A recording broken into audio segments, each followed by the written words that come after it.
Protektahan, walang kasinungalingan, serbisyong totoo lang.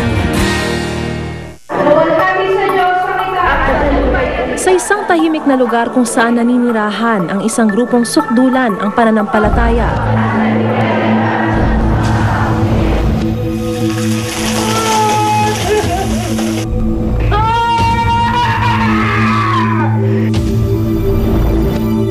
Binuksan sa amin ang pintuan para silipin ang kanilang pamumuhay. Ano nga ba ang pundasyon ng kanilang paniniwala?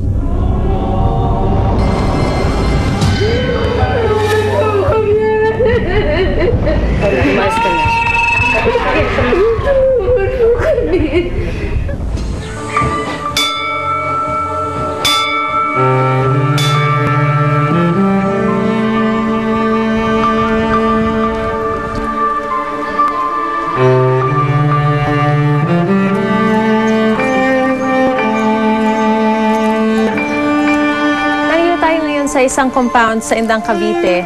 Sabi kasi nila meron daw isang religious organization na lahat ng mga miyembro nakatira sa isang buong compound. Tinitignan natin, very typical lang naman tong compound na to. Tahimik, maaliwalas. Maganda, actually, maayos siya. Kanina, meron lang ako nakitang stalk dun sa gate. Hindi ko alam kung ano ibig sabihin no. Naalamin natin mamaya.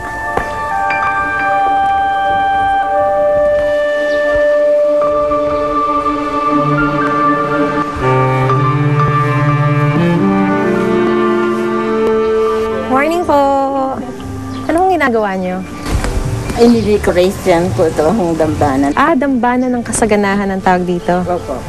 Nakita po ako dun sa gate na stock nakalagay. Ano po ba ibig sabihin nun? Stock. Opo. Samahan ng tunay na anak ng liwanag at katotohanan.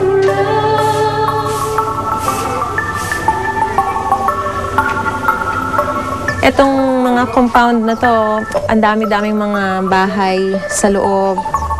So talagang isang buong community na sila dito.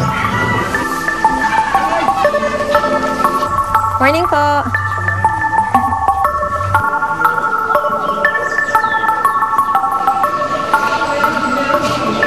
Mukhang ito yung pinakasimbahan nila. Kung saan sila nagdarasal, sumasamba. Tingnan natin.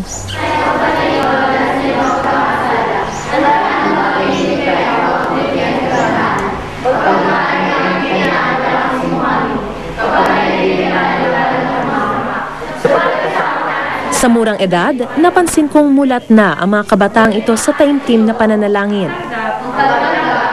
Dito ko nakilala si Ryan, isa sa mga batang miyembro ng grupo.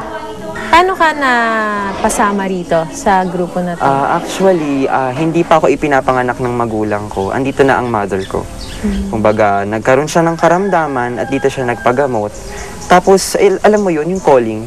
So parang ipinanata ka na ng ina mo na maging bahagi nitong grupo na to? Ang sabi niya nga, hindi kita pinipilit kung ikaw ay makikiisa sa akin. Kung ikaw ay makikisama sa aking pinupuntahan.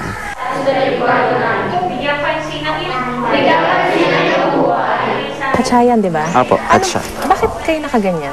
Nagkakatsa kami kasi ito yung panahon na sinusuot namin kapag magdadasal kami. Ang pinapakita namin dito is fair kami o yung fairness namin kapag yung nagpe-pray kami kay Lord. Walang mayaman, walang mahirap. Lahat kami pantay-pantay. Pinayagan kaming makapasok sa loob ng kanilang sanktuaryo. Ang lugar kung saan sama-samang nananalangin ang mga itinuturing na mga anak ng liwanag. Kailangan lang naming tanggalin ang aming mga suot sa paa. Kung makikita po ninyo dito sa kanilang sanktuaryo, iba-iba yung mga images na makikita dito sa loob. Merong Maria, may Emmanuel, pero meron ding El Moria, Lanto, pati yung Buddha, pati yung mga gods and goddesses ng iba't ibang elemento, ito, ng dagat. Tapos ang pinaka-sentro, bukod dun sa mga nakikita natin sa mga simbahan ng mga Christians, mga Catholic, sa pinakaibabaw, nandun yung Inang Reynang Mapalad. Tiningnan ko ng mabuti ang mga imahe. Bilang isang sagrado Katoliko, Napaisip ako kung sino si Birheng Reynang Mapalad. Nakadagdag pa sa aking pagkalito ang mga larawan ng iba't ibang paniniwala.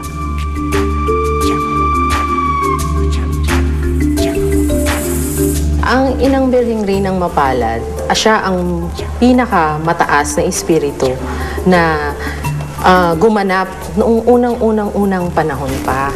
Na hindi lamang ang Panginoong Hesus natin ang kikilalanin sa panahon ngayon dahil siya ay isang ina. Kumbaga, ina ng sanlibutan na hindi pa kilala ng marami sa panahon ngayon. Bakit magkakasama po dito yung iba-ibang mga images? Binibigyan namin sila ng pagkilala. Hindi hadlang ang iba't ibang uri ng relihiyon para magkaisa ang tao sa paniniwala at pananampalataya. Di gaya ng maraming religious organization, ang samahan ng mga tunay na anak ng liwanag at katotohanan ay namumuhay ng sama-sama. Dito, nakatira sila sa iisang komunidad kung saan sila natutulog, kumakain, at nagsasama-sama sa mga pang-araw-araw na gawain. Lahat kanilang pinaghahatian. Bawat isa may tungkuling ginagampanan. Bakit kailangan magkakasama lagi? Ito ay sakripisyong itinatag ng mahal na ina. Yung collective consciousness kasi ay napakamakapangyarihan yan. Payapa at taimtim ang paligid, pero nabasag ang katahimikan nang biglang